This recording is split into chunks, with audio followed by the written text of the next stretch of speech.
ନିରସ୍ତ୍ର Afghan ନାଗରିକଙ୍କ ଉପରେ ଆକ୍ରମଣ ଅମାନବୀୟ ଓ କାପୁରୁଷତା ବୋଲି ପାକିସ୍ତାନକୁ ଭାରତ କଡ଼ା ପ୍ରତିକ୍ରିୟା ଦେଇଛି। ଆସନ୍ତୁ ଜାଣିବା ଏହାର ସର୍ବିଶେଷ ଖବର ବିଷୟରେ। କାବୁଲର ଏକ ହସ୍ପିଟାଲ ଉପରେ ପାକିସ୍ତାନ ଦ୍ୱାରା କରାଯାଇଥିବା ଏୟାର ଷ୍ଟ୍ରାଇକ୍ରେ 400 ଜଣଙ୍କର ମୃତ୍ୟୁ ଘଟିଛି। ଭାରତ ସରକାର ଏହି ଆକ୍ରମଣକୁ ଦୃଢ଼ ନିନ୍ଦା କରିଛନ୍ତି। ଭାରତ କହିଛି ଏହା ନିରସ୍ତ୍ର ନାଗରିକଙ୍କ ବିରୋଧରେ କାପୁରୁଷତା ଏବଂ ଅମାନବୀୟ ହିଂସା, ଯାହାକୁ ସାମରିକ କାର୍ଯ୍ୟାନୁଷ୍ଠାନ ଭାବରେ କୌଣସି ପ୍ରକାରେ ଯଥାର୍ଥ କରାଯାଇପାରିବ ନାହିଁ। ଏନେଇ ନୂଆଦିଲ୍ଲୀ ଆନ୍ତର୍ଜାତୀୟ କାର୍ଯ୍ୟାନୁଷ୍ଠାନ ଦାବି କରିଛି।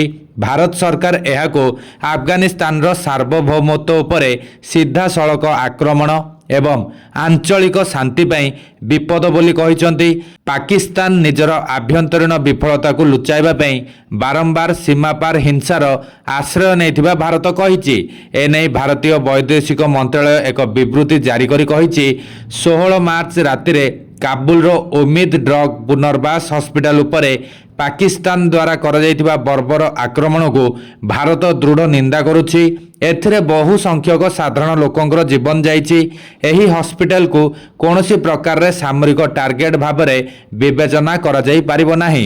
ପାକିସ୍ତାନ ଏବେ ଏହି ନରସଂହାରକୁ ଏକ ସାମରିକ ଅଭିଯାନ ଭାବରେ ଚିତ୍ରଣ କରିବାକୁ ଚେଷ୍ଟା କରିଛି। ଭାରତ କହିଛି ଯେ ପାକିସ୍ତାନ ଦ୍ୱାରା ଏହି ଆକ୍ରମଣଗୁଡ଼ିକ ପବିତ୍ର ରମଜାନ ମାସରେ କରାଯାଉଛି। ରମଜାନ ମାସରେ ହସ୍ପିଟାଲ ଏବଂ ରୋଗୀଙ୍କୁ ଟାର୍ଗେଟ କରିବା ଆହୁରି ନିନ୍ଦନୀୟ।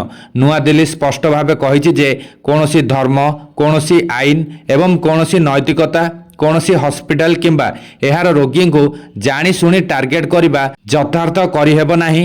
ଏହା ସହିତ ଭାରତ ସରକାର ଆକ୍ରମଣରେ ପ୍ରଭାବିତ ପରିବାରଙ୍କ ପ୍ରତି ସମବେଦନା ପ୍ରକାଶ କରିଛନ୍ତି ଏବଂ ଆହତଙ୍କର ଶୀଘ୍ର ଆରୋଗ୍ୟ କାମନା କରିଛନ୍ତି। ଏହି କଠିନ ପରିସ୍ଥିତିରେ ଆମେ ଆଫଗାନିସ୍ତାନର ଲୋକଙ୍କ ସହିତ ଠିଆ ହୋଇଛୁ।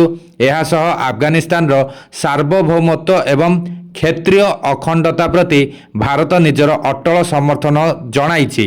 ତାଲିବାନ ସରକାରୀ ଅଧିକାରୀ ଅନୁଯାୟୀ ରାତି ପ୍ରାୟ 9ଟାରେ କାବୁଲର 2000 ଶଯ୍ୟା ବିଶିଷ୍ଟ ଉମିଦ ନିଶା ହସ୍ପିଟାଲକୁ ଟାର୍ଗେଟ କରି ଏହି ଆକ୍ରମଣ କରାଯାଇଛି।